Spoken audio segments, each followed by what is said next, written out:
Um visitante. Bem, já faz tempo desde que alguém não entra nessa biblioteca por acidente. Você deve estar se perguntando como chegou aqui. Como agora você está dentro de uma biblioteca repleta de estantes cheias de livros, grimórios empilhados por toda parte sobre pergaminhos que forram o chão. Seja bem-vindo à biblioteca cujo nome nunca deve ser dito por qualquer pessoa ou por qualquer motivo. Uma biblioteca que vive protegida da ignorância das pessoas. Mas se você está aqui é porque existe um livro que deseja atenção, uma história que cansou de esperar, e isso raramente acontece. Vamos ver.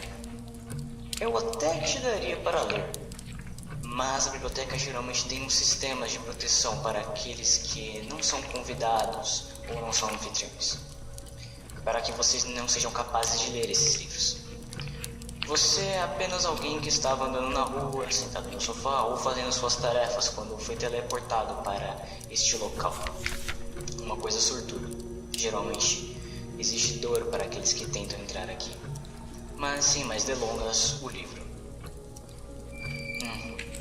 Este livro é um objeto histórico de uma civilização a nebulosas de distância do planeta onde você vive. Parece ser um diário de alguém chamado Sorin Grey Aegis.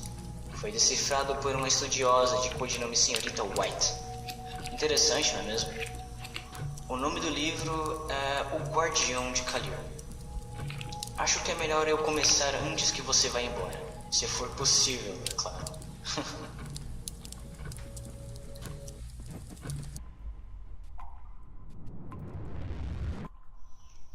Eu sou Sorin Grey Aegis, e este é o diário de minha jornada durante a Grande Guerra Vermelha. Se você for um elfo de alguém que conseguiu decifrar minha escrita para o Império, a fim de saber como eu derrotei a maior armada de elfos sozinho, matei seus melhores heróis e consegui escapar das garras da sua rainha, parabéns, pois eu irei lhe contar como o próprio Império é uma mentira. Se você for um arqueólogo, acho que talvez minha história irá mudar tudo o que você conhece.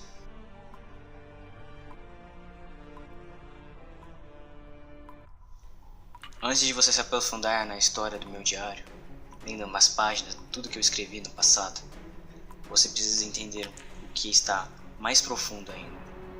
Algo que inicia desde o começo das eras, quando os dragões governavam este mundo. A história de Nervin começa quando os dragões eram os seres mais inteligentes e poderosos, enquanto qualquer outro ser consciente e mortal era apenas bárbaros ou iniciantes de uma pequena civilização. Dentre desses dragões existia o mais sábio, Lumix. Ele passava seu conhecimento para os seus irmãos e lhes ensinava os segredos do poder e do controle. Um dia, Lumix decidiu viajar à procura de mais conhecimento para compartilhar. Ele foi em direção ao leste, além do Mar Tridente. 2 anos se passaram desde sua viagem, e então o sábio dragão voltou, mas estava diferente. Sua aparência antes de escamas de jade agora era uma escuridão profunda, uma nuvem negra avisando a tempestade. Ele chamou todos os seus irmãos e disse que o fim estava chegando, que uma peste iria crescer sobre nosso mundo e iria consumir tudo. Ele sugeriu a construção de 7 pilares rúnicos, que iriam impedir a entrada deste mal em nosso mundo. Mas isso requeria mão de obra escrava, mão de obra dos mortais que foram escravizados para tal tarefa. Não há relatos de como fizeram, mas certamente conseguiram.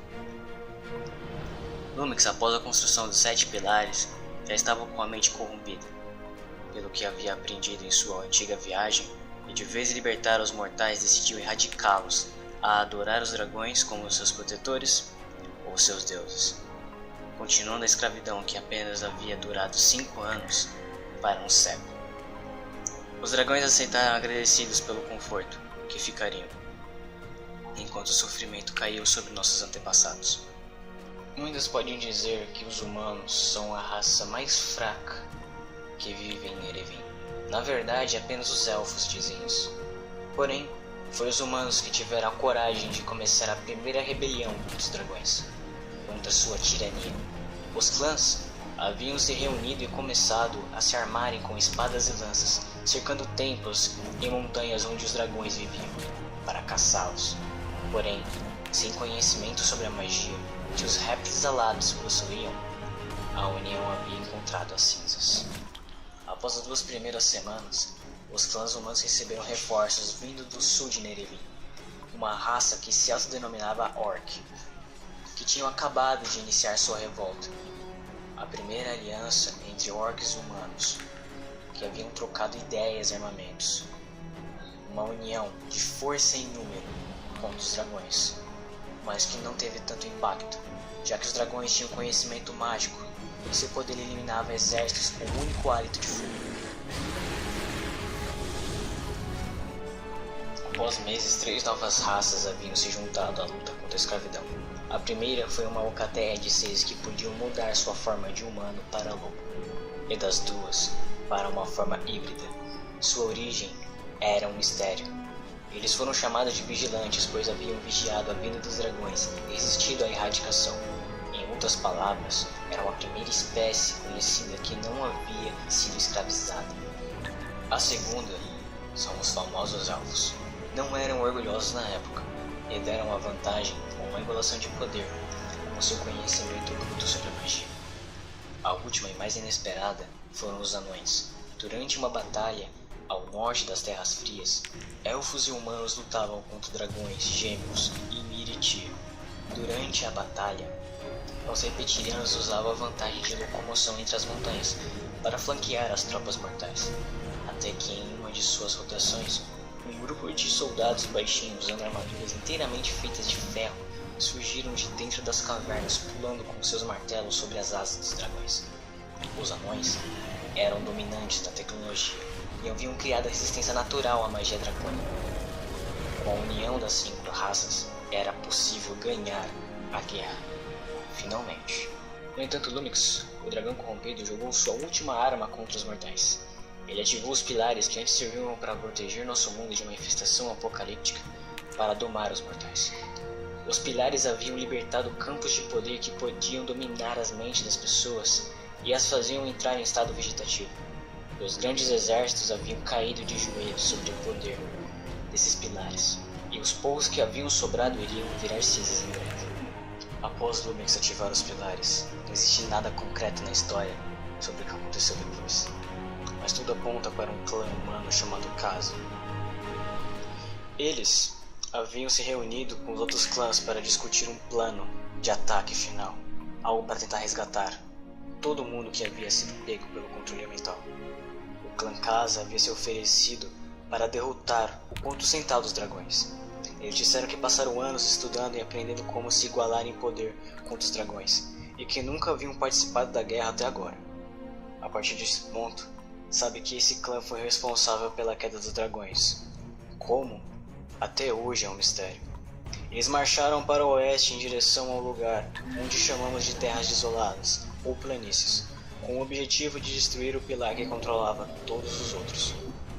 Os dragões tentaram impedi-los, mas para aqueles que estavam no campo de batalha, relatam que foi em vão. Esses humanos não se queimavam, não eram tocados pelo poder do hálito mágico dos dragões, como se uma aura dourada os protegesse. Sua técnica era implacável. Apenas 70 soldados desse clã mataram mais de 10 dragões. O desfecho de tudo é relatado igualmente sobre os historiadores de cada espécie. É que essa armada, o clã Khazin, invadiu o círculo de proteção do pilar sem serem afetados e o destruíram, trazendo não só o genocídio dos dragões, mas sua própria morte em sacrifício. Os outros 6 pilares foram destruídos, libertando todos sobre seus efeitos, mas uma cicatriz dessa guerra ficou sobre Nerevin. O arco de poder do pilar continua sobre as planícies desoladas, onde Lumix e suas espécies foram derrotados pelo clã Khazin. Ninguém nunca se atreveu a adentrar naquelas terras, e até hoje peregrinos colocam flores e enterram espadas em volta do campo mágico, em luta eterna ao clã, que sacrificou tudo para libertar a todos. Agora o resto da história você já sabe. A primeira era foi fundada, a Era das Cinzas, pois nossos povos teriam que renascer das brasas da antiga guerra. Durante essa era, todas as raças puderam coexistir pacificamente, até que na Segunda Era, o Império de Elgin foi fundado e a paz desmoronou.